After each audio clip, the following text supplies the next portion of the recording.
On The View, Whoopi Goldberg didn't exactly sugarcoat her thoughts on Meghan Markle's latest foray into the world of entertainment, and let's just say it was uncomfortable. The other hosts, Sunny Hostin, Alyssa Farah Griffin, and Joy Behar, were visibly shocked by Goldberg's brutal honesty, but honestly, it was about time someone said it out loud. The studio atmosphere? Awkward. It went from the usual lively back and forth to an ice-cold silence as Goldberg absolutely shredded Markle's latest endeavors with zero hesitation. The shift in tone was so stark, it was almost palpable. Clearly, this was a topic no one could gloss over anymore. Let's talk about Markle's upcoming Netflix series, With Love, Meghan. Or, as many have pointed out, hey, didn't Pamela Anderson already do something similar with Pamela's Cooking with Love? The resemblance between the two shows is downright uncanny. We're talking about cozy kitchens, gardening scenes, and cooking with friends. Wow, what a novel concept. Goldberg wasn't having it, and frankly, neither should anyone else. The whole thing feels like a lazy rip-off, and Whoopi didn't mince words. She called out the lack of originality, and in a world where content is being churned out by the second, Markle's recycled concept feels like a giant step backward. Honestly, what's the deal with Markle constantly trailing behind others and trying to mimic already successful formats? Is this her big creative breakthrough? Just copying Pamela Anderson's style isn't exactly the mark of a true visionary, Meghan. Goldberg wasn't shy about pointing out that this move does nothing for Markle's credibility.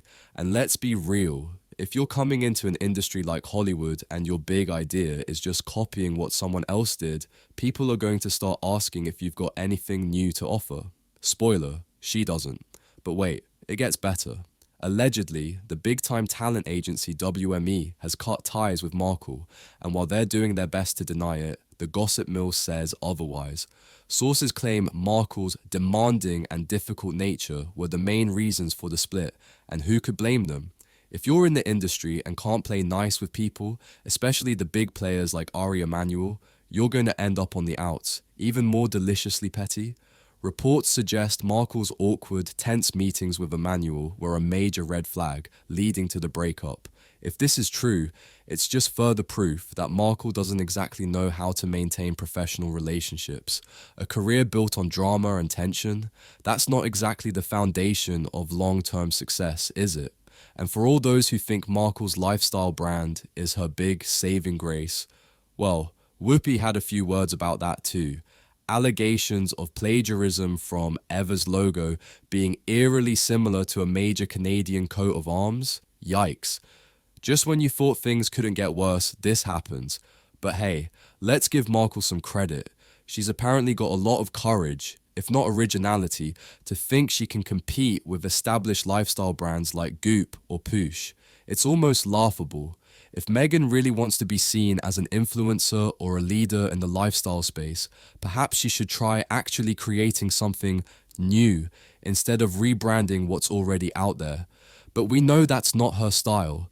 Goldberg even went so far as to suggest that Markle's brand value could be sinking fast. How much credibility does Markle have left when her so-called innovative ideas are just recycled nonsense from other, more successful brands? The whole thing reeks of desperation. If Markle's goal is to be perceived as a cutting-edge, independent figure, then honey, she's doing it all wrong. Oh, and we can't forget the latest drama. Allegations of her toxic work environment. Former employees have apparently described working for Markle as so unbearable that some needed therapy just to cope. I mean, it's a bit Mean Girls, right? Just more signs that Markle's not exactly running a tight ship in her career or personal life. Goldberg, in her classic no-holds-barred fashion, didn't hesitate to call attention to the severity of these claims. And honestly, if these reports are accurate, it says a lot about Markle's leadership and character. Spoiler alert, it's not good. At this point, Markle's brand is in freefall, and Goldberg's critique, though harsh, is probably the reality check Markle desperately needs. If she doesn't take a good, hard look at her choices soon, she might just end up another has been with an unoriginal, toxic legacy.